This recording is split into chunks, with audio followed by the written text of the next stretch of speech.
kita sudah berkumpul di acara webinar dengan peserta dari berbagai macam wilayah di Indonesia. Selamat datang, terima kasih sudah bergabung. Alhamdulillah, puji syukur kehadirat Allah Subhanahu wa Ta'ala, serta salawat dan salam kita panjatkan ke Nabi Muhammad Sallallahu Alaihi Wasallam. Atas berkat dan rahmatnya kita berkumpul dalam acara webinar di sesi kedua ini. Tema di sesi kedua ini adalah memelihara kesejahteraan psikologis di tengah pandemi COVID 2019.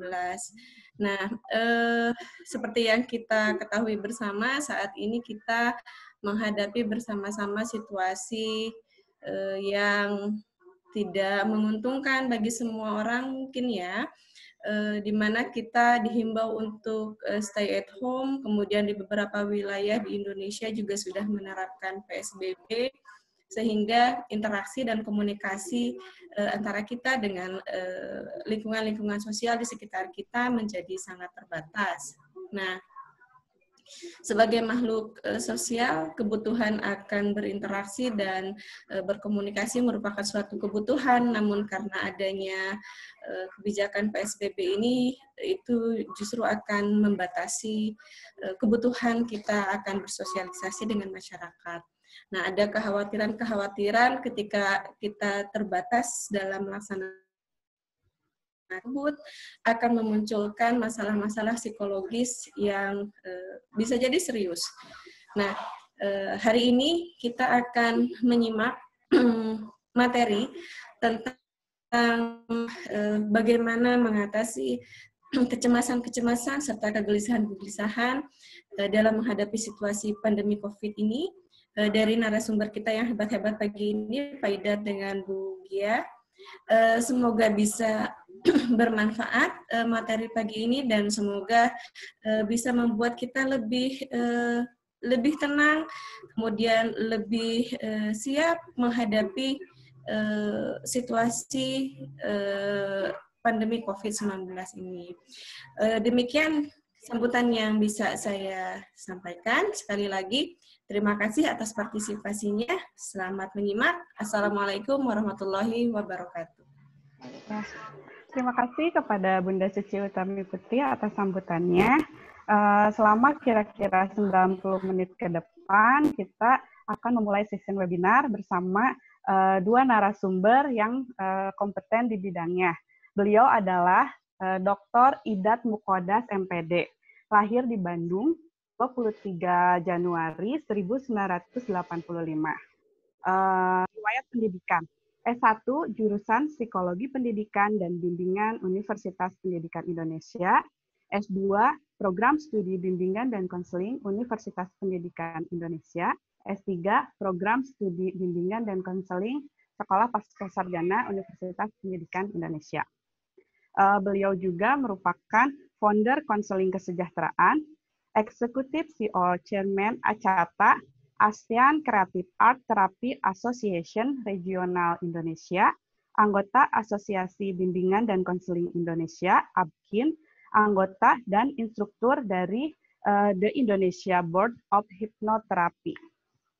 Selanjutnya, narasumber kedua kita adalah Bunda Gia Nikawanti, MPD, lahir di Bandung 18 Maret 1987, riwayat pendidikan S1 Psikologi Pendidikan Universitas Pendidikan Indonesia, S2 Prodi Pendidikan Dasar Sekolah Pascasarjana Universitas Pendidikan Indonesia. Beliau aktif di beberapa profesi, baik organisasi profesi dosen atau organisasi terkait psikologi.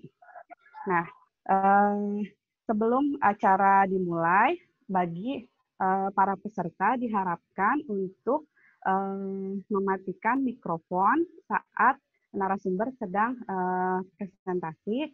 Selanjutnya, bagi peserta yang ingin mengajukan pertanyaan, dipersilahkan langsung menuliskan nama, asal institusi, dan pertanyaan pada kolom chat. Ya. Nah, untuk itu, kepada para narasumber, saya persilahkan untuk memberikan materi. Kepada Bunda Gia Nikawanti dan Bapak Dr. Idat Muqaddas, MPD, dipersilahkan. Baik, terima kasih Assalamualaikum warahmatullahi wabarakatuh. Waalaikumsalam warahmatullahi wabarakatuh. Bapak dan Ibu yang terhormat, hari ini kita akan bercoba berdiskusi ya, berdialog atau bincang lah lebih mudahnya, terkait dengan bagaimana sih kita memelihara kesejahteraan psikologis di tengah-tengah pandemi COVID-19 ini ya. Nah, saya coba untuk share desktop saya. Ini saya mencoba untuk hari ini berbagi pemeliharaan kesejahteraan psikologis ini bersama Cegia, dan apa sih dampak dari pandemi COVID ini terhadap kondisi psikologis, dan apa yang harus kita lakukan supaya kondisi psikologis kita tetap bisa terjaga, bahkan kita bisa mentalnya menjadi lebih sehat. Nah, tentu di saat sekarang ini ya, di awal-awal kita tahu tentang corona, teman-teman tahu nggak apa yang terjadi ketika corona itu muncul? Kalau Cegia, ketika Cegia tahu ya, apa sih pengalaman yang terjadi ketika di masa-masa pandemi seperti ini, Cek? Ya, oke, terima kasih Kang Idat. Jadinya sepertinya ini adalah sesuatu yang sangat tiba-tiba terjadi di dalam kehidupan, bukan hanya sekedar kehidupan saya sebagai manusia awam gitu ya, tapi sebagian di muka bumi ini gitu, manusia-manusia di muka bumi ini dikagetkan dengan yang namanya corona ini gitu. Kayaknya sampai siapa sih corona itu gitu. Nah, saya sebagai seorang awam di bulan-bulan itu masih ingat, saya itu Januari gitu ya, mendapatkan berita-berita bahwa virus ini adalah mutasi dari virus influenza gitu. Jadi hanya sebatas virus influenza saja gitu. Nah, namun saya masih ingat di sekitar bulan Maret itu ketika saya ada di kampus dengan beberapa dosen, itu adanya kebijakan dari rektor untuk melaksanakan kuliah daring. Nah, di situ kita kaget para dosen kenapa sampai ada kuliah daring. Apakah serius ini gitu pandemi COVID-19 ini? Dan pada akhirnya ketika keesokan harinya nih Kang Idat, ketika bangun pagi, itu di hari Sabtu, saya masih ingat, di hari Sabtu itu sudah banyak berita-berita di media sosial tentang si COVID-19 ini, sampai ketika saya keluar, itu mendengar suara sirine dan DLLAJ, itu masih ingat, untuk menyegerakan para manusia-manusia atau orang-orang di luar untuk segera pulang ke rumahnya masing-masing. Nah, itu hal kayak di film zombie gitu. Iya nggak sih? Semua orang bertanya-tanya ya. Iya, ada apa ya? nih dengan dunia gitu? Iya. Corona itu apa sih gitu? Iya, sampai saya nge-chat ke teman saya yang wilayahnya nggak jauh dari Purwakarta gitu ke Bandung. Apakah sama gitu hal yang terjadi sama saya di Purwakarta? Dan ternyata sama gitu. Terus tiba-tiba kata teman saya, ini tuh si masker, terus kayak produk-produk hand sanitizer itu tiba-tiba di sehari itu tuh sudah mendadak habis. Dan saya tanya ke teman saya yang ada di belahan dunia lain di Amerika, ternyata itu sudah berlangsung lama sekali gitu. Wah, kayak kebutuhan barang pokok pun jadi habis, ludes gitu. Nah, kenapa sih kita tiba-tiba harus ada di rumah, tiba-tiba ada kebijakan stay at home, sampai pada saat ini Purwakarta sendiri sedang ada di dalam masa PSBB gitu di bulan Mei ini gitu. Dan kenapa sih orang-orang jadi gampang sentimental gitu ya? Jadi ngelihat keluar gitu, ada orang yang nggak pakai masker, kita tuh jadi uring-uringan sendiri gitu. Jadi kebawahnya tuh overthinking ke diri kita sendiri gitu sih, Kang. Apakah itu suatu hal yang wajar ya, Kang ya? Kang Ida pakai masker. Nah, saya juga punya nih. Jadi pas pernah nih, teman-teman yang lain mengalami kayak gini nggak? Jadi tiba-tiba kita aktivitas apapun harus pakai masker kayak gini. Nah, dengan situasi seperti ini, kalau kata Cice ya yang dilihat dari sudut pandang psikologinya, apa sih yang terjadi, Cek? Kalau saya lihat sih ada menjadi satu apa ya, hal yang tadinya kita beraktivitas tanpa menggunakan masker, menjadi harus menggunakan masker. Atau teman-teman yang lain bisa Iya. ngetik di chat Mm-mm. ketika harus seperti ini, apa yang dirasakan oleh teman-teman yang lainnya gitu. Betul. Nah, sehingga nanti kita bisa saling share pengalamannya dan kita share apa yang kita rasakan selama pandemi COVID ini. Mm-mm. Kalau kata Cice, ketika kita dalam kondisi seperti ini, Mm-mm. kira-kira apa sih yang dirasakan? Ya sudah barang pasti itu yang dirasakan pertama kali adalah cemas. Cemas ini tuh dipertanyakan ada apa sih dengan dunia ini? Gitu.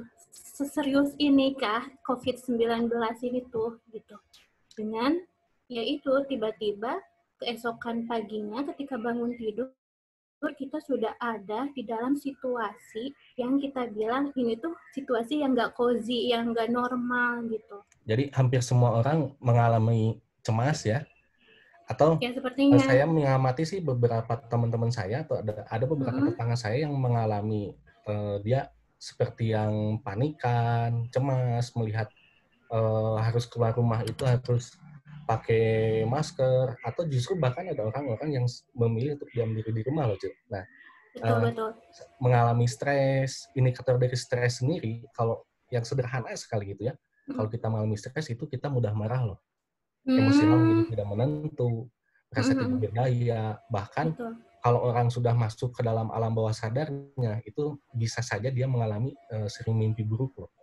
Atau ada kalau ada di beberapa orang tertentu, di kasus orang tertentu itu seperti kita mengalami gatal di sini di tangan atau di kepala, kayak yang gatal tapi enggak gitu. Nah, itu adalah bagian dari indikator kita mengalami psikosomatis.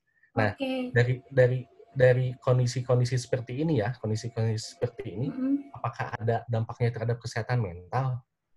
Teman-teman penasaran kan? Nah, Iya. ada dampaknya nggak? Kalau kata Cici gimana, Cici?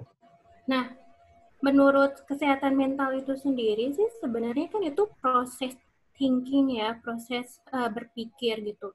Dan mengutip dari WHO sendiri, kesehatan mental itu kan sesuatu yang disadari oleh individu gitu, yang di dalamnya itu terdapat kemampuan-kemampuan untuk tadi tuh mengelola stres itu ya, minimal mengelola stres di kehidupan yang wajar. Ya, garis besarnya adalah kemampuan untuk mengelola stres di kehidupan yang wajar loh, teman-teman. Sedangkan kita di COVID-19 ini, di pandemi ini, kita merasa ini itu situasi yang kehidupan yang nggak wajar, gitu. Kan ini jadi nambah double gitu ya. Nah, kita itu jadinya berpikir bahwa ya sih, kita harus menyadari gitu. Kita di dalam suatu kehidupan harus menyadari bahwa kita itu selalu dihadapi dengan stresor-stresor. Namanya juga hidup gitu ya kan, bahasanya harus mau menghadapi stresor-stresor di luar sana dan harus mampu mengcoping stresnya gitu secara pribadi gitu. Sedangkan di dalam di pandemi COVID-19 ini adalah sesuatu yang kita rasa tidak wajar gitu. Nah, di dalam WHO sendiri kesehatan mental itu kita harusnya berakomodasi untuk bisa bekerja secara produktif dan menghasilkan sesuatu hal yang kreatif serta berperan serta di komunitasnya. Nah, sedangkan lagi ini pakai sedangkan lagi nih, Kang Idat. Kita terbatas dengan yang namanya sebelum PSBB ini adalah social distancing gitu. Nah, pasti nggak boleh salaman.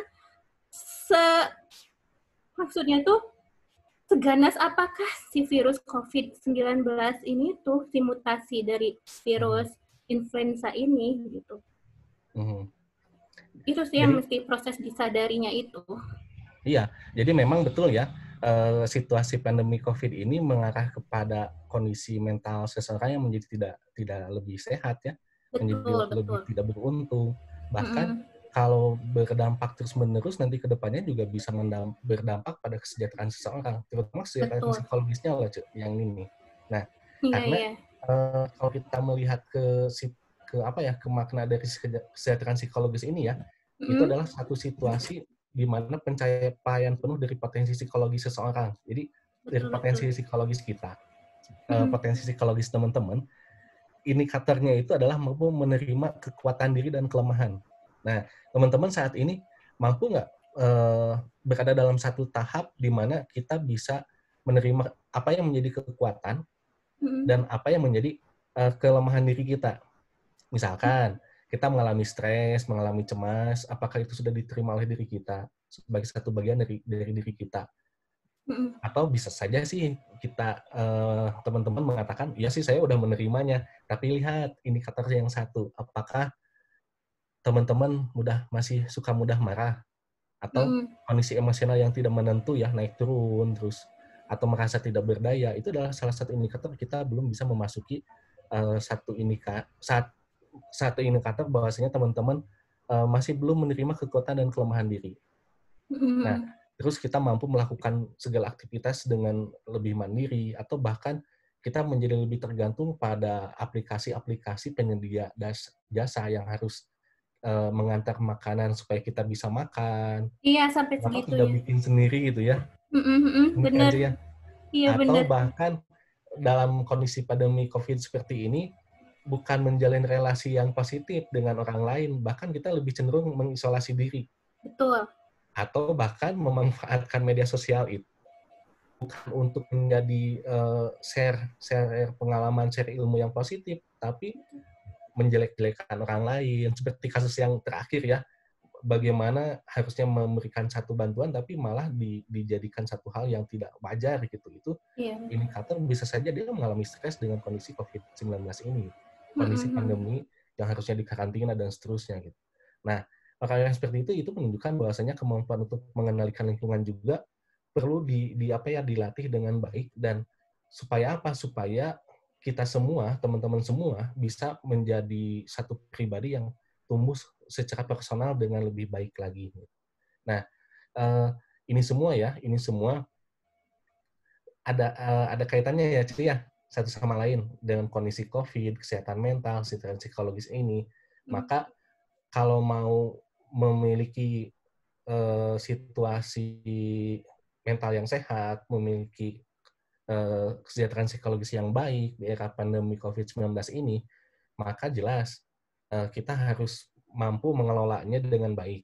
Nah, kemudian begini, kenapa sih di era pandemi COVID-19 ini kesejahteraan mental itu ada kaitannya dengan kesehatan mental itu ada kaitannya dengan kesejahteraan psikologis, karena orang yang mentalnya sehat lebih cenderung menunjukkan kondisi psikologis yang sejahtera. Sebaliknya juga, orang yang sejahtera secara psikologis mampu berada dalam situasi mental yang sehat pula. Itu yang harus kita garis bawah ya, teman-teman. Nah, kalau Cece sendiri melihat keterkaitan ini semua gimana nih, Cece? Biar teman-teman tahu nih. Yang patut kita sadari juga, karena kita tahu kesehatan mental itu adalah proses sadar yang diproses oleh fungsi luhur kita, yaitu otak. Nah, jadinya kita itu sebagai manusia sama Tuhan itu diberikan perangkat alat yang sangat multiguna yang disebut otak gitu. Semua kehidupan itu terkait sama fungsi otak kita. Nah, kita juga selain si fungsi otak itu, kita tuh harus berpikir bahwa selain manusia itu bisa beradaptasi, perlu dengan beradaptasi dengan cepat, kita juga punya yang namanya itu adjustment. Iya nggak sih, Kang Idat? Manusia itu perlu adjustment gitu, selain beradaptasi. Kan kalau adaptasi itu adalah kita, si manusia atau makhluk hidup ini sendiri yang menyesuaikan dengan lingkungan. Tapi kalau adjustment ini adalah kita sebagai manusia yang sama Tuhan dikasih yang namanya fungsi luhur, yaitu otak untuk berpikir, harusnya kita dapat mengontrol si lingkungan ini. Makanya disebutnya sebagai manusia yang well-being adjustment gitu ya. Nah, untuk jadi manusia sejahtera itu seperti itu gitu, dapat beradjustment gitu. Karena kalau tidak dapat beradjustment, itu jadi disebutnya maladaptif, ya nggak sih, Kang? Ya, betul. Oke. Kalau apa ya? Apakah kita harus mempunyai kondisi mental yang sehat? Teman-teman harus mempunyai kondisi mental yang sehat. apalagi di era sekarang nih, apalagi dalam keadaan pandemi COVID-19 ini. Coba deh kita lihat chat teman-teman dulu ya, Kang Idat. Ya ada yang mengalami ini, Cek. Kebingungan sih, itu pertama yang saya alami di masa pandemi COVID-19 ini ya. Sampai segininya gitu. Iya, bahasanya kan kok segininya. Nah, kalau bahasa saya sebagai orang awam, kok kayak di film zombie ya yang pernah saya tonton gitu. Tiba-tiba si suasana dunia loh, bukan hanya sekedar di wilayah kita gitu. Ketika saya bertanya, Indonesia aja ya. Iya, bukan di Indonesia saja gitu, di seluruh dunia pun mengalami dari dampak pandemi COVID-19 ini gitu. Ini tuh adalah sebenarnya kan makhluk hidup ciptaan Tuhan juga kan, si virus ini tuh gitu ya. Mereka itu terbentuk dari sel-sel gitu. Nah, ini adalah makhluk ciptaan Tuhan yang kecil tapi kita takut gitu. Ya nggak sih? Ya, betul. Kan kita tuh gede kelihatan. Nah, kalau virus itu kan berapa mikro gitu yang mesti dilihat pakai mikroskop, tapi kita takut sama makhluk yang nggak bisa kelihatan sama mata kita gitu. Yang menjadikan manusia yang segede ini itu jadi kalang kabut dibuatnya gitu. Kalau kita kaji secara background keilmuan ya, di keilmuan saya dengan Cegia, itu perkembangan psikologi saat ini kita sudah mengarah pada kondisi di mana ilmu psikologi itu sekarang sudah mengarah pada positif psikologi, yaitu mengarah pada bagaimana untuk memiliki kekuatan, kebahagiaan, itu kebermaknaan hidup, bagaimana membantu mereka untuk mempunyai tujuan hidup, talent seseorang, flourish, kemudian positive relation terhadap orang yang lain juga. Nah, ini perkembangan dunia psikologi yang dulunya psikologi itu lebih mengarah kepada mental illness, mental disorder, personality, patologi, diagnosis dan seterusnya yang lain-lainnya yang lebih bersifat klinikal. Nah, sekarang psikologi ini sudah mengarah pada dunia yang lebih bersifat positif, yang mengarah kepada kebahagiaan intinya. Nah, perkembangan dunia psikologi ini juga berdampak bukan hanya kepada bagaimana seorang psikolog atau konselor memberikan treatment counseling. Nah, tapi juga berdampak kepada dunia pendidikan, dunia-dunia yang lainnya, pengembangan sumber daya manusia, tentu berdampak juga terhadap bagaimana orang menangani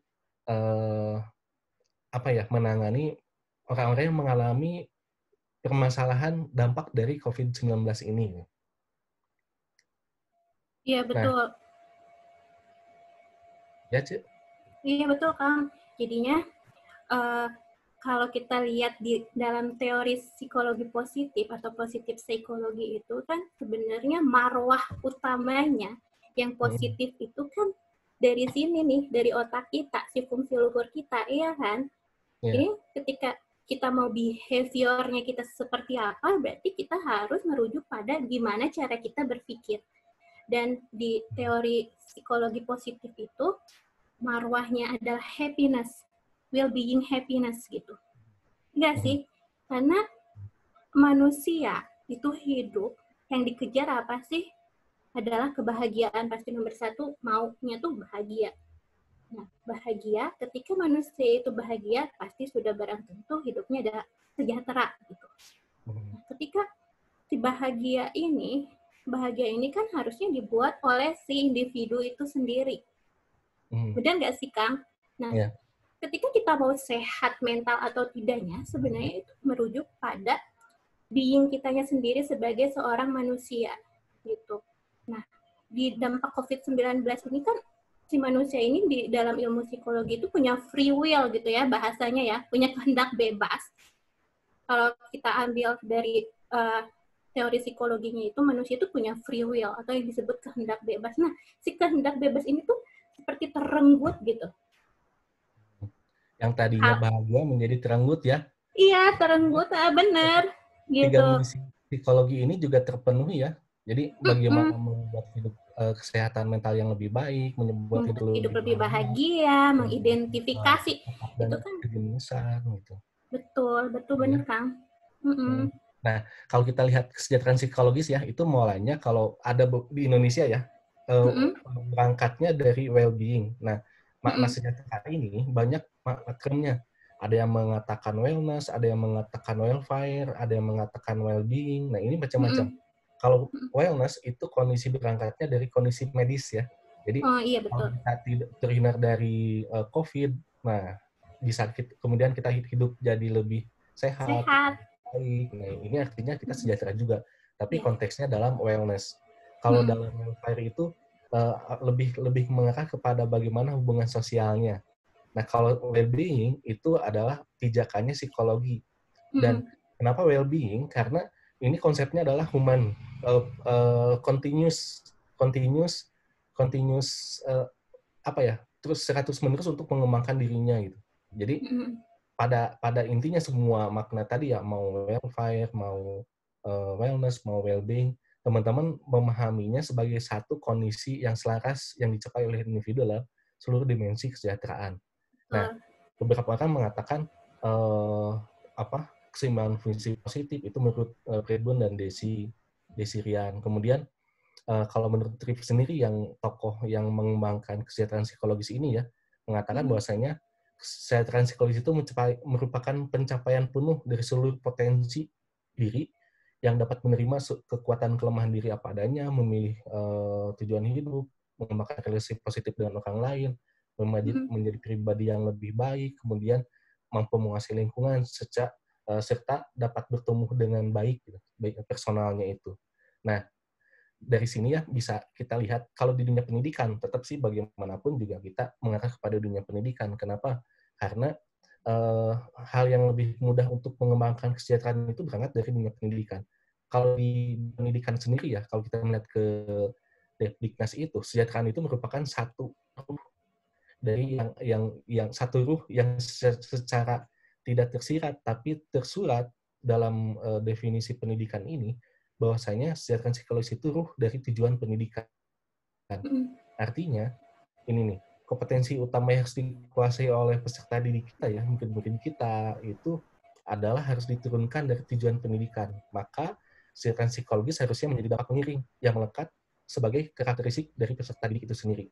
Nah, kalau orang peserta didik ini sudah bisa dikembangkan menjadi orang yang pribadi yang sejahtera ya, secara psikologis, tentu juga akan berdampak pada kesehatan mentalnya. Teman-teman benar nggak sih? Benar nggak kan? Seperti itu ya? Iya, benar. Iya, mental, benar. ya. Dan kita juga sudah tahu di dalam, ini kan kita berbicara integrasi dimensi kesehatan psikologis sama pendidikan ya. Kita itu sebenarnya di dalam Undang-Undang Nomor 20 Tahun 2003 itu tuh di Sidiknas itu sudah terpatri benar bahwa manusia Indonesia itu ditujukan untuk menjadi manusia yang dewasa. Nah, dewasa di sini itu ditambahkan lagi di dalam undang-undang kita itu menjadi manusia yang berilmu, beriman, dan bertakwa agar menjadi seorang yang madani, gitu disebut insan madani inilah. Nah, insan madani ini insan yang harus mempunyai kesehatan mental.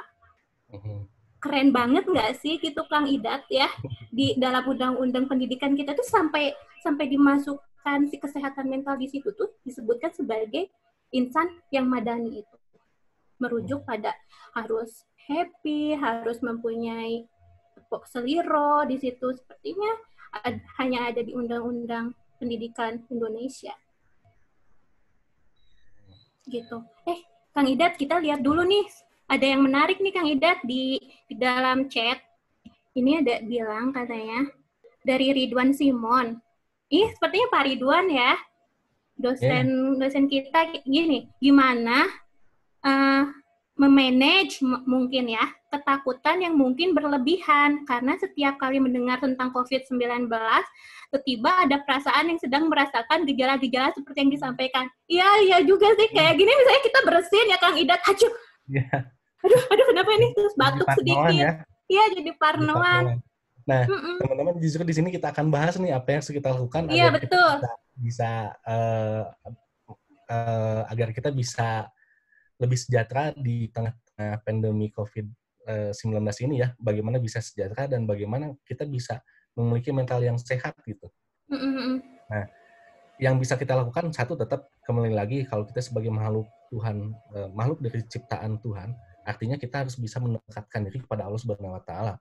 Nah, di sini ya, kenapa kita harus mendekatkan diri pada Allah Subhanahu wa taala? Situasi COVID-19 ini kalau kita mengintegralkan sebagai bagian dari ya udah ini kan bagian dari sudah menjadi satu takdir Allah. Sunatullah ya.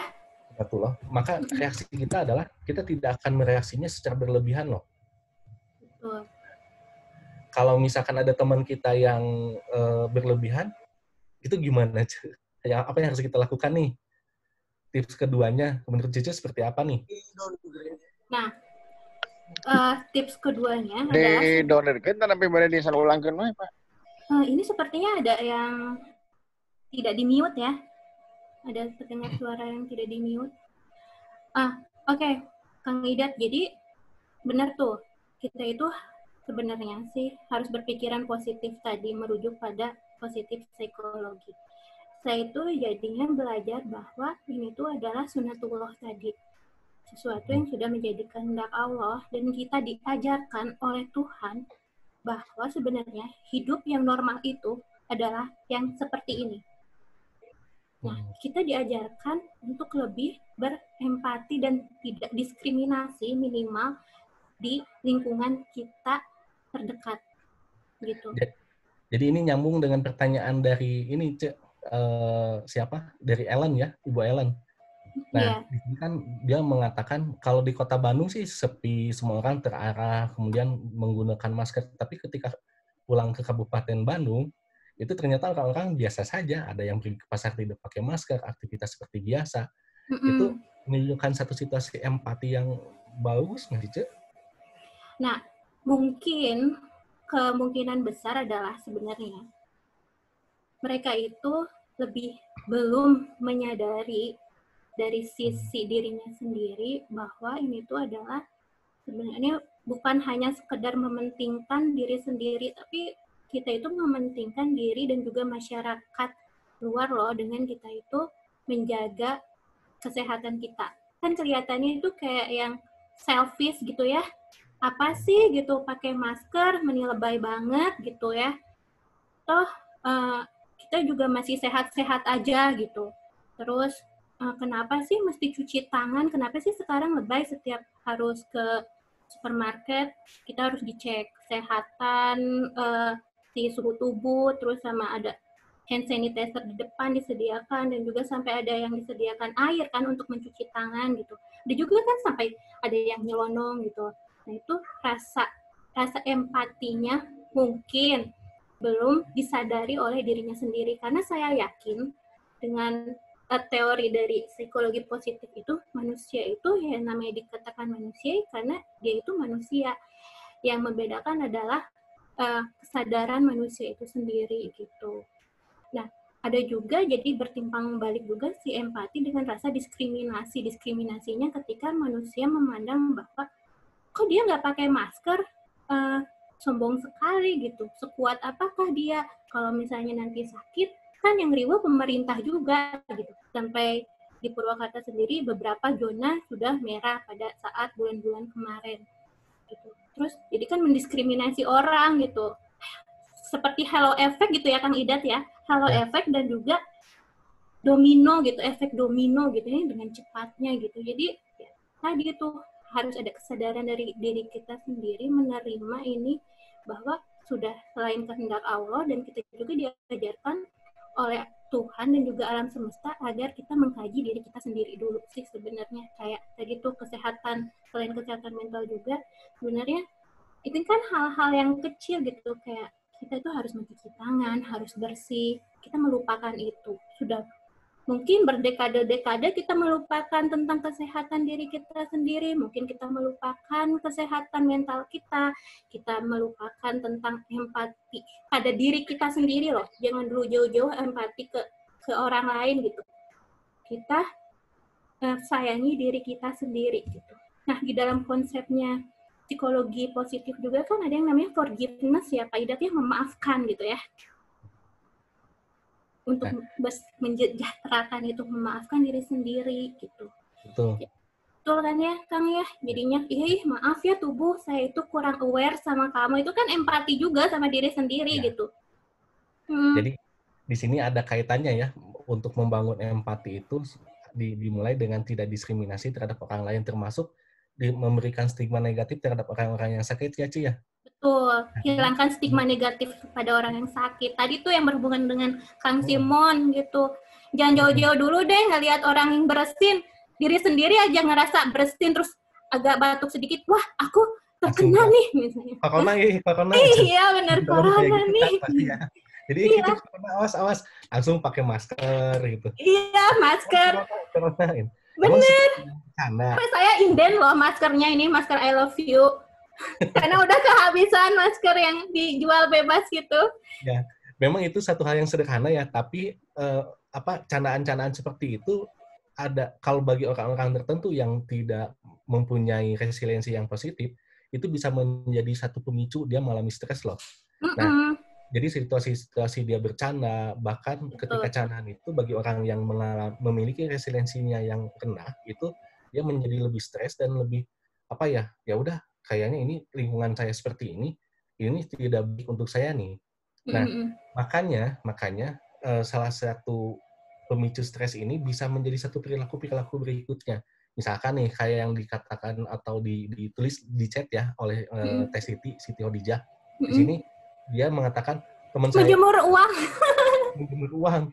Ya, subhanallah. Kalau misalkan untuk sementara, tapi kalau kita berpikir kalau dari bank itu steril, dan bank juga pasti melakukan sterilisasi terhadap uang-uang yang mau keluar gitu.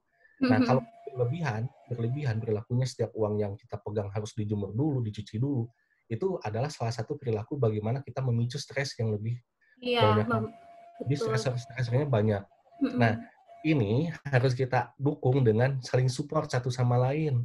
Nah, satu sama lain teman kita. Jadi salah satu supportnya adalah kita buat diri kita itu harus lebih sehat. Jadi sebenarnya harus kita pun ketika memberikan sesuatu kepada orang lain itu yakinkan kalau yang kita berikan itu adalah sesuatu yang sudah higienis, baik dan terhindar dari COVID-19. Kalau dua perilaku ini sudah kita lakukan, saya yakin COVID-19 itu sudah mulai bisa terhambat dengan baik ya. Nah, itu salah satu bagian dari yang harus kita lakukan. Nah, karena bagian ini juga saling menunjukkan bagaimana kita saling menghargai satu sama lainnya sih ya. Benar banget Kang Idat. Karena kita merasakan banget ya, kita kan tahu secara ini tuh berdampak bukan hanya sekedar pada kesehatan kita, tapi berdampak bagi segala lini kehidupan kita, termasuk pada ekonomi gitu. Nah, kita itu sama-sama sekarang tuh saling support, ini nggak sih, saling menghargai dengan adanya misalnya bantuan sosial, yang hal kecil-kecil, tidak hanya sekedar uang gitu.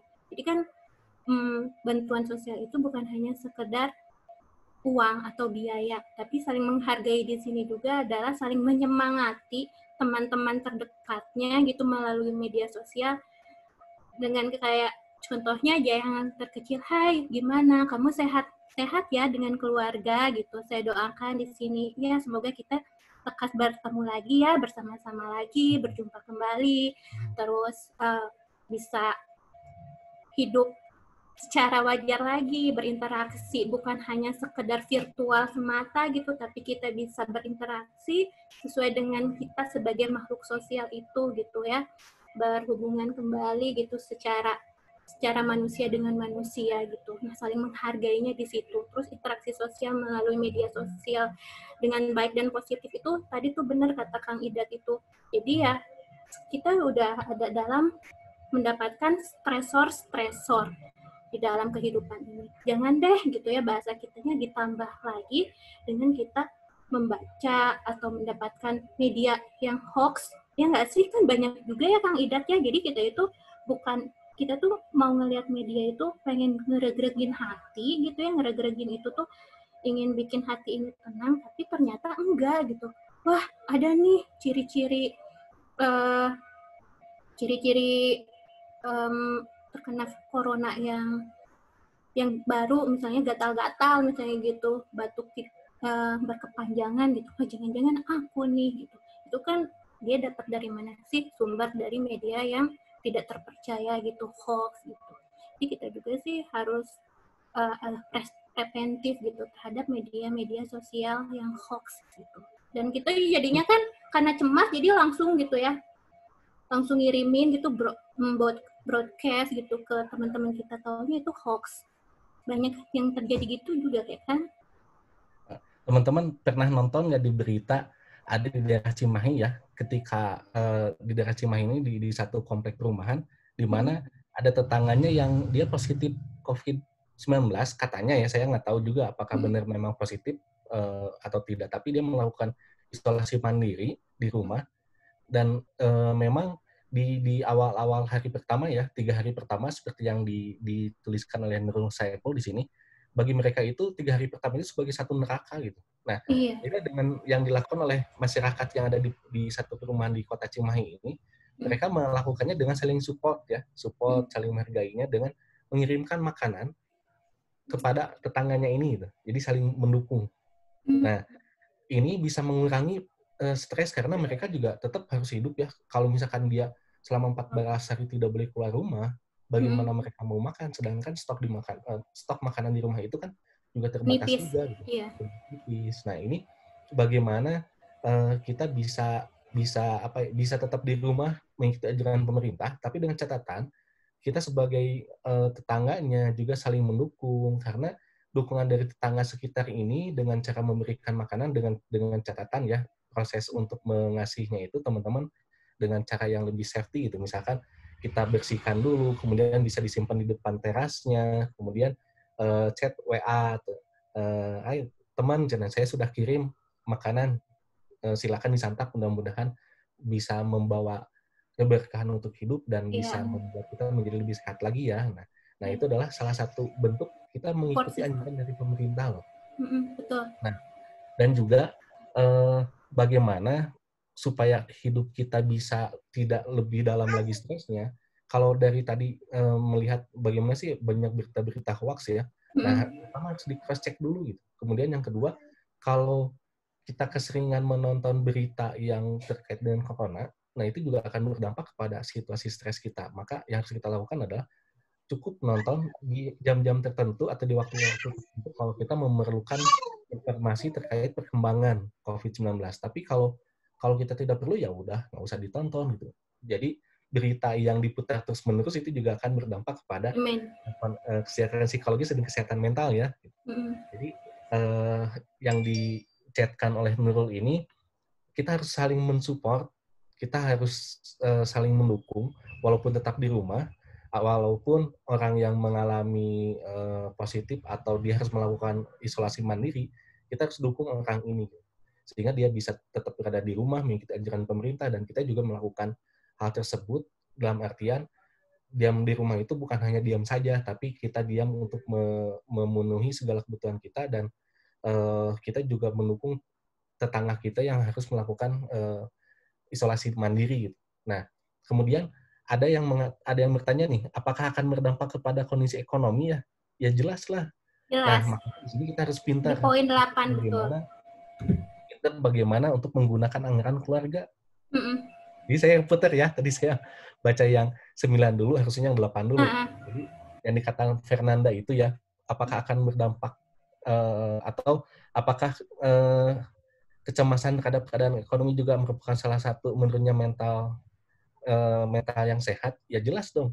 Karena di konsep sejahtera itu ya, sejahtera itu ada 3 poin yang dibangun. Yang pertama, sejahtera secara finansial, kemudian yang kedua, sejahtera secara psikologis, dan sejahtera secara spiritual.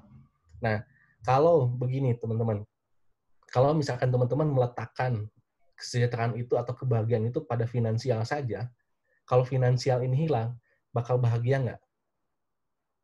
Atau bekerja tuh, kita mengharapkan gaji yang besar.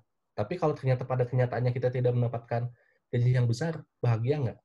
Tapi beda kalau kita putar. Kebahagiaan kita bukan pada utamanya adalah di psikologisnya dan di spiritual. Kita bisa beribadah terhadap Tuhan. Apa yang kita lakukan itu merupakan satu bentuk kita beribadah terhadap Tuhan yang Maha Esa, atau merupakan salah satu bentuk ibadah terhadap Allah Subhanahu wa Ta'ala. Kemudian apa yang kita lakukan itu merupakan bagian bagaimana kita mengaktualisasikan diri Dan ketika bisa mengaktualisasikan diri, kita menghargai teman, dan teman pun menghargai apa yang kita lakukan, saling support, saling mendukung dengan baik. Tentu mendukung dengan baik ini akan membuat kita bisa saling mengingatkan dengan hal-hal yang lebih baik, bukan saling menjatuhkan loh. Nah, Iya, betul. tentu kalau finansialnya diterima secara rendah, kita masih bahagia nggak? Jelas masih, karena kita meletakkan kepada 2 poin yang ini. Karena ini bukan jadi tujuan utama. Tapi kalau kita meletakkan tujuan utama kebahagiaan itu pada finansial, maka ini akan lebih banyak mempengaruhi kesehatan mental kita. Dan akan mempengaruhi kita hidup bahagia. Nah, dominankan saja hidup ini, itu adalah bagaimana kita sebagai satu upaya beribadah terhadap Allah Subhanahu wa Ta'ala dan untuk mengaktualisasikan diri kita secara optimum, yang secara psikologisnya. Nanti, kalau ini sudah naik, Allah itu tidak akan pernah memiskinkan siapapun yang sedang mencari ilmu, satu. Dan kalau kita sering berdoa kepada Allah, maka finansial pun akan dijabah. Bisa aja diberikan rezeki dengan cara-cara yang lain. Ada orang yang kita misalkan mendapatkan keuntungan yang lebih besar di pintu yang lain, di bisnis yang lain, atau mendapatkan bonus-bonus di pekerjaan. Maka saya yakin hidup itu akan lebih bahagia dan lebih bermakna karena kita melaluinya dengan satu konsep syukur. Karena kita secara spiritual dulu dan aktualisasi diri, dan otomatis hal yang bersifat finansial itu akan mengikutinya gitu, untuk lebih baik. Nah, itu mungkin ya. Kalau menurut Cece ada lagi nggak, Ce, apa yang harus dilakukan agar hidup sehat dan hidup sehat mentalnya dan lebih sejahtera gitu, Ce? Iya. Nah, merujuk tadi tentang memaknakan hidup pada sunatullah gitu ya, karena ini kehendak Allah, ya memang sebenarnya kita diajarkan untuk lebih bersyukur sih di era pandemi ini gitu. Jadi secara spiritualnya kita itu dapat menyadari bahwa diri kita adalah makhluk ciptaan Allah yang kemudian kita harus menjalani kehidupan ini sesuai dengan kehendak Allah dan kita jalani gitu. Kita jalani. Nah, namun nih Kang Idat, selain kita juga menyadari bahwa kita ini segala sesuatunya adalah kehendak Allah, kita juga kan sebagai manusia awam gitu, bisa nggak sih dapat melakukan self counseling gitu, melakukan self counseling, karena kan gini, untuk garda terdepan aja ya, kayak tugas medis, TNI Polri, itu kan juga sebenarnya manusia dan mereka itu dihadapkan dengan sesuatu yang memang benar-benar dihadapkan dengan si corona ini, si COVID-nya ini gitu. Mereka tuh ada istilah namanya brown out gitu. Jadi mereka tuh brown out gitu, kelelahan secara fisik dan mental gitu. Padahal mereka itu adalah orang-orang profesional yang harus menghandle manusia-manusia lainnya gitu. Sehingga mereka pun butuh gitu untuk menghubungi tenaga profesional lainnya gitu. Tapi kan mereka itu disibukkan dengan segala sesuatu, apakah mereka dapat melakukan self counseling gitu, selain ya tadi mendekatkan diri kepada Tuhan Yang Maha Esa. Ada nih tips-tips dari saya ya, kalau misalkan teman-teman untuk melakukan self counseling, apa yang harus kita lakukan? Nah, ada 6 langkah yang bisa kita lakukan untuk 6 langkah yang bisa kita lakukan untuk melakukan self counseling. Nah, seperti yang dikatakan oleh di sini ya, ada di chat nih, saya baca lagi chatnya ya. Nanti kita bahas di self counseling ini bagaimana menghilangkan stigma negatif terhadap orang yang sakit. Kemudian yang lebih mantap ini lagi nih dari teman kita yang bernama ini saya manggilnya apa ya, abang atau mbak, pokoknya dari Mondang Sianturi. Apa sih segala sesuatu sih harus kita lakukan dari diri sendiri, respon positif itu yang utama. Misalnya ketika saya mendengar pandemi COVID-19 ini, saya berpikir positif, ini salah satu cara agar kita lebih introspeksi diri. dan mendekatkan diri pada yang Maha Kuasa ya. Nah, artinya kalau semua orang sudah masuk seperti Mbak Mondang ini ya, Mbak Mondang ini, nah saya pikir orang-orang yang seperti inilah yang sudah masuk ke dalam fase transcendence. Transendental. Iya, betul kan? Betul. Nah, itu nggak mungkin kalau orang yang mengalami fase transcendence itu tidak menerima dirinya. Nah, dia sudah masuk ke tahap melakukan self-counseling yang self-acceptance. Nih, yang pertama nih, self-acceptance. Nah, di tahap ini ya, kalau kita melakukan self-counseling, dengan langkah yang pertama melakukan self-acceptance, di sini kita bersikap positif terhadap diri sendiri. Kemudian, mengakui dan menerima berbagai aspek yang positif maupun yang negatif dari diri kita. Jadi apapun yang ada dalam diri kita itu merupakan satu bagian, baik masa sekarang ataupun masa lalu. Nah, bagaimana kita membuat pengalaman-pengalaman di masa lalu itu menjadi satu hal yang positif untuk mengembangkan diri di saat ini dan di masa yang akan datang nanti. Nah, ini langkah pertamanya. Jadi kita bersikap positif terhadap diri sendiri, menerima dan mengakui apapun yang ada dalam diri kita. Dan coba tanyakan kepada diri sendiri, apakah kelemahan-kelemahan ini, kekurangan-kekurangan kita itu akan kita turunkan lagi kepada murid kita, kepada anak kita dengan cara sering marah, ya, kemudian mudah emosi, kemudian membuat orang lain menjadi tidak bisa mengembangkan potensinya. Kenapa tidak kita saling support saja gitu? Nah, ini salah satu bagaimana kita bisa menerima diri sendiri dulu. Nah, kebanyakan orang yang tidak mampu menerima diri sendiri ini lebih menunjukkan dirinya itu sebagai satu hal yang mungkin dia merasa dirinya, ada saya mah gimana sih, mau gimana juga, saya mah gini-gini aja. Gini aja, iya benar, gini-gini aja dah. Kita tidak menerima diri adanya. Kemudian yang kedua nih, kita lakukan hubungan positif dengan orang lain. Nah, jangan, karena hati-hati ya, mendengar kata positif di masa pandemi 19 ini, teman-teman parno kan? Bagi bapak-bapak dan ibu-ibu gitu ya. Positif, relasi positif. Nah, di sini kita, apa yang sudah dilakukan, itu kita harus mempunyai atau mengembangkan rasa percaya terhadap diri sendiri dan orang lain. Melakukan satu, komunikasi yang hangat dengan teman-teman kita, dengan yang lainnya. Kemudian, kalau ini semua sudah terjalin, saya pikir kita juga akan mengembangkan satu hubungan yang baik dengan siapapun. Indikatornya adalah bagaimana kita memberikan banyak manfaat untuk orang-orang yang berada di sekitar kita. Nah, langkah yang ketiga adalah kemandirian. Latih diri kita untuk menolak tekanan sosial.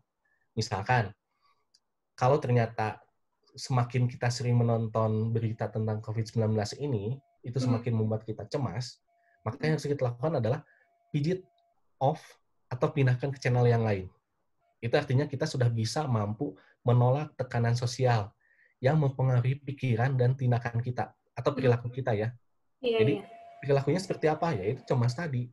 Dampak kita sering menonton televisi yang negatif atau membaca berita-berita yang sangat berlebihan, padahal nggak berlebihan banget, cuman yang orang yang membuat berita itu menjadi dilebaikan gitu ya, lebay gitu. Benar, lebay, maksimal. Itu tindakan kita adalah jadi, misalkan bisa aja menjadi sering psikosomatis, gatel, mudah marah dan seterusnya. Banyak perilaku-perilaku yang mempengaruhi tindakan kita karena pikiran yang dibangun adalah pikiran-pikiran yang negatif.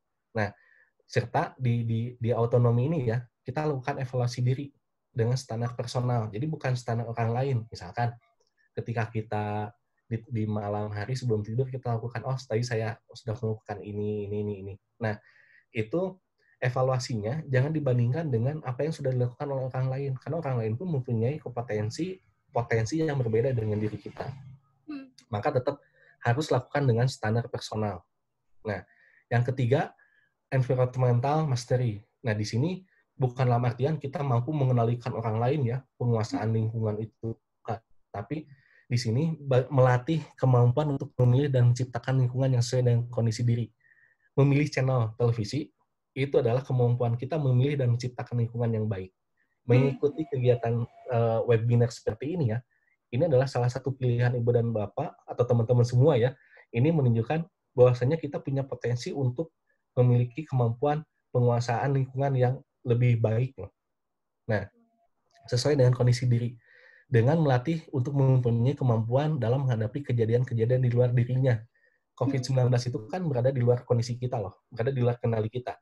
Tapi dengan memilih hidup sehat, kita menggunakan masker seperti ini, kemudian setiap keluar dari rumah menggunakan sarung tangan, kalau kita mau belanja, kita menggunakan sarung tangan, atau ketika mau masuk ke toko, kita bersihkan dulu tangannya pakai hand sanitizer, kemudian pulang ke rumah, bersihkan dulu pakai hand sanitizer atau cuci tangan pakai sabun, kemudian ganti baju, kemudian baju langsung dicuci. Itu salah satu bagian bagaimana kita menguasai lingkungan untuk lebih baik.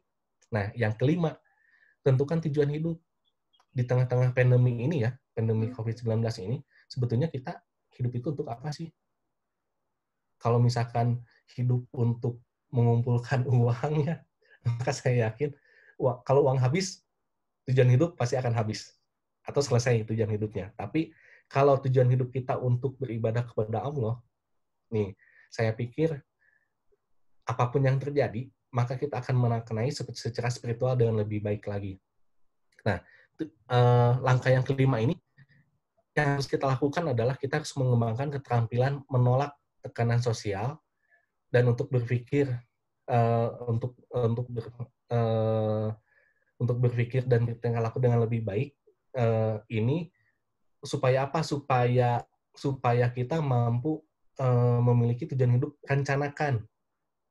Nah, apa yang kita pikirkan, kemudian tingkah laku apa yang harus kita lakukan, itu rencanakan dengan baik.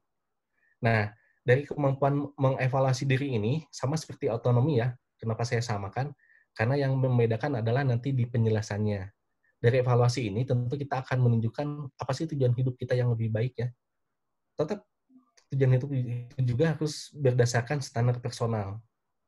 Karena kalau menggunakan standar orang lain, tujuan hidup kita akan tidak sesuai dengan potensi yang kita miliki. Nah, yang keenam, ini adalah pertumbuhan pribadi.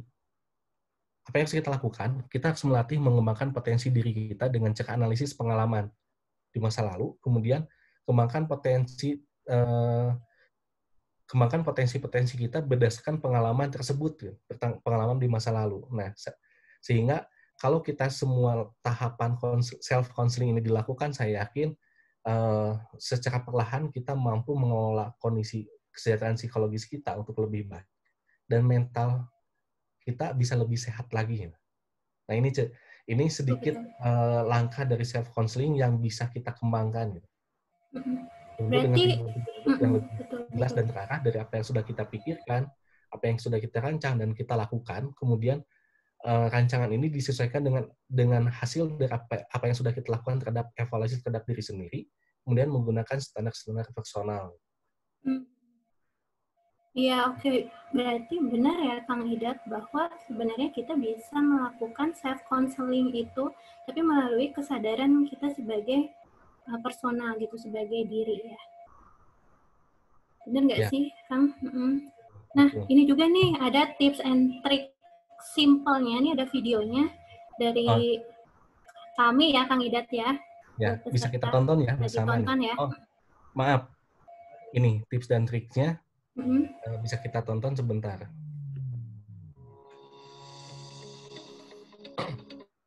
Pandemi COVID-19 telah membentuk banyak perubahan dalam keseharian kita.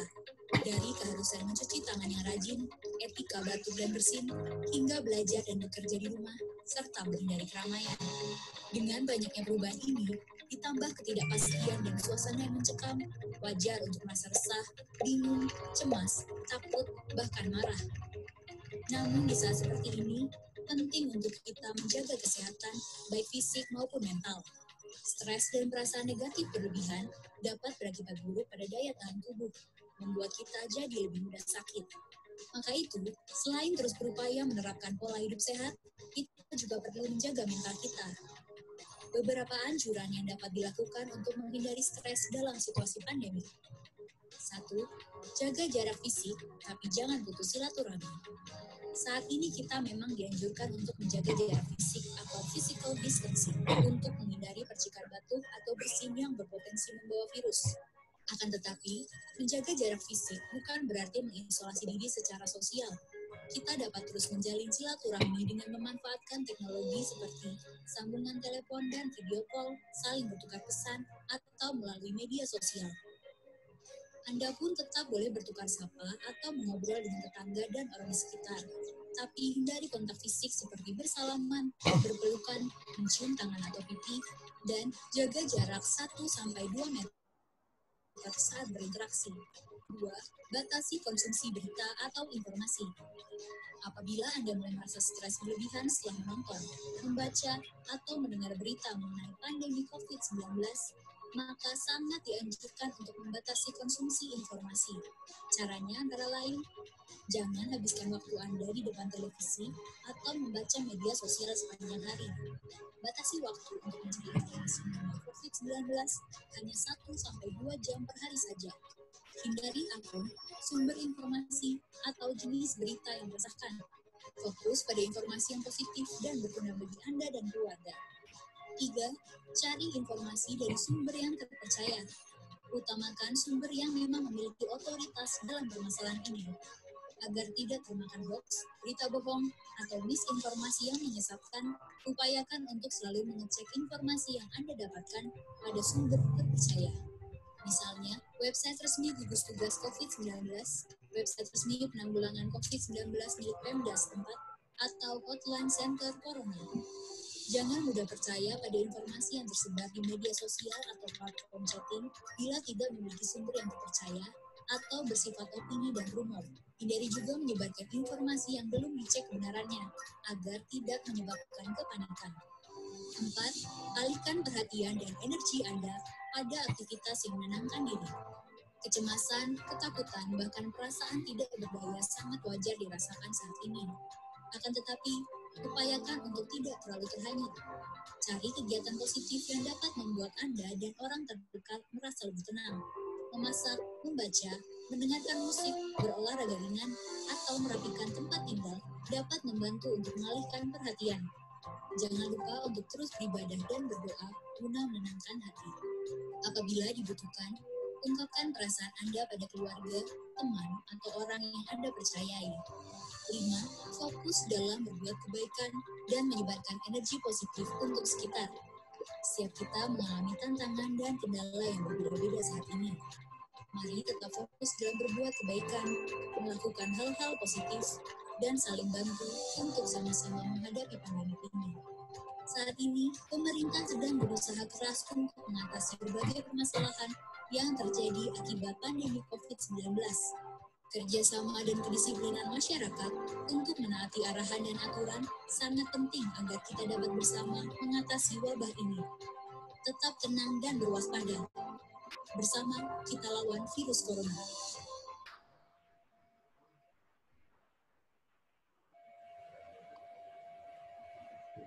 Iya, jadinya Kang, kita itu tetap tenang gitu ya, tetap tenang dan bersama kita, bukan melawan corona sih, tetap tenang dan bersama kita jalani ini semua dengan rasa sadar dan juga rasa syukur.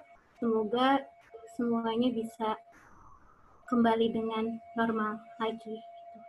Ya, ini kan tips mengatasi kejenuhan dan cemas di masa karantina COVID-19 ya. Tadi sudah saya jelaskan bagaimana kita melakukan self-counseling. Kalau diharapkan sih self-counseling ini membantu teman-teman semua untuk bisa bertahan di tengah pandemi COVID-19 ini, bertahan supaya kita masih memiliki kesehatan mental yang baik, kesehatan psikologis yang optimum. Nah, tips-tips tadi itu, ada 6 langkah tadi itu, bagian dari bagaimana kita untuk upaya biar kita bisa hidup lebih sejahtera lagi dan mental kita lebih sehat. Nah, tapi kalau misalkan ternyata sudah dilakukan hal tersebut juga self-counseling masih tetap saja ternyata kita masih mengalami cemas, anjuran dari pemerintah sudah kita lakukan tetap masih merasa cemas, atau bahkan mengarah pada stres yang berlebihan, teman-teman semua sebetulnya bisa menghubungi kita semua ya, bisa teman-teman semua bisa menghubungi kami yang ada di kampus Purwakarta untuk melakukan layanan konseling. Nah, layanan konseling seperti apa?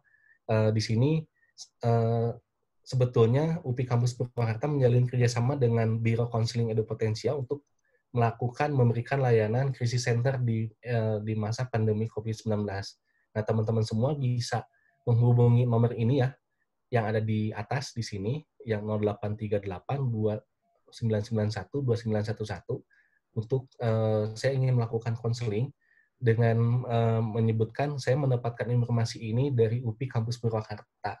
Nah, tentu nanti akan ada perlakuan-perlakuan khusus kalau teman-teman menggunakan kata sandi mendapatkan informasi dari UPI Kampus Purwakarta ya.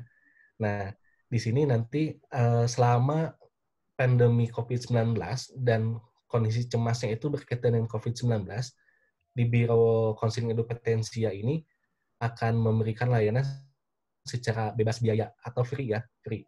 Nah, siapa aja nanti yang akan menanganinya, tentu bisa saja dengan saya atau dengan Cici Gia. Nah, atau dengan konselor-konselor yang ada di Edupotensia.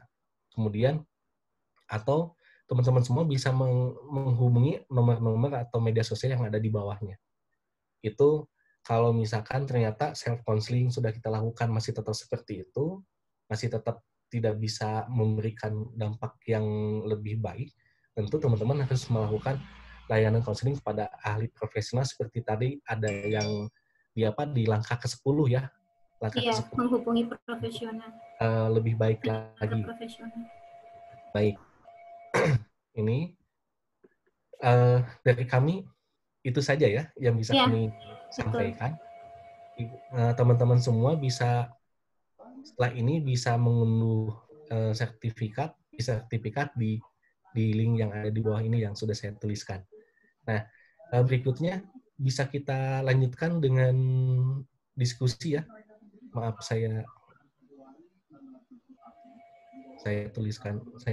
tayangkan kembali.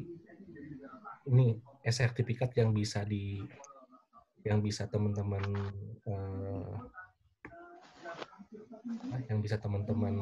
lihat. Nah, berikutnya kita lihat ke pertanyaan atau kita kembalikan lagi ke moderator. Betul. Ya, kita kembalikan dulu ke Ibu Moderator, Ibu Tia. Ya, terima kasih kepada Bapak Dr. Idat Muqaddas MPD dan Bunda Giani Kawanti MPD atas sharingnya. Ini pertanyaan akan dijawab kembali atau langsung ditutup saja? Sepertinya sudah semua terjawab ya? Alhamdulillah.